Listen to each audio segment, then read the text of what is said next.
медицинским специальностям, когда идет постоянное давление, постоянно впрямую входит. От этого появляется новая профессия. Новая профессия на стыке. На стыке с физикой, спокойно. Но возьмем профессию водителя.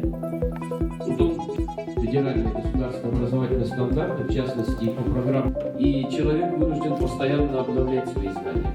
Врача не считают той профессией, которая не будет.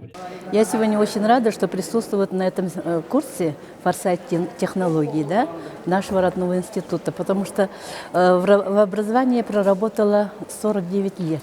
И 4-й год я работаю репетитором, да. От образования никуда не ухожу. И мне очень хочется, чтобы действительно в нашем Улусе, в регионе и даже по всей России нашелся лидер, или, как говорим, локомотив. И вот сегодня, участвуя на этом семинаре, я увидела, что действительно наш университет может быть локомотивом в развитии не только вот самого института, но и влияние его на всю окружающую среду, на население, от мала до велика, да?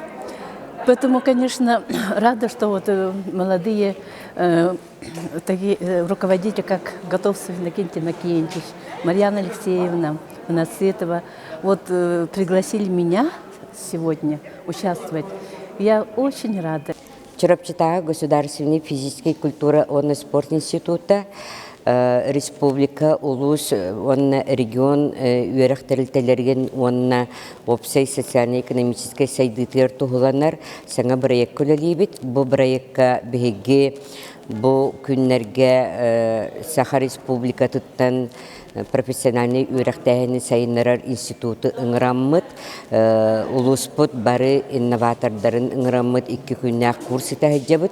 Бұл курсы тарбытер бігеқаға Улуспыт жахалтата, Улуспыт юран управлениета, Чарапчатага аграрно-технологический колледж көмелестілер. Маны таханан Улуспыт бары угуяннарын, онна осколаларын инноватор, педагогтара келеннер. Бу манна проект саңа чарчитинен оңорорго форсайт технология денге үйеріне хаджабыт.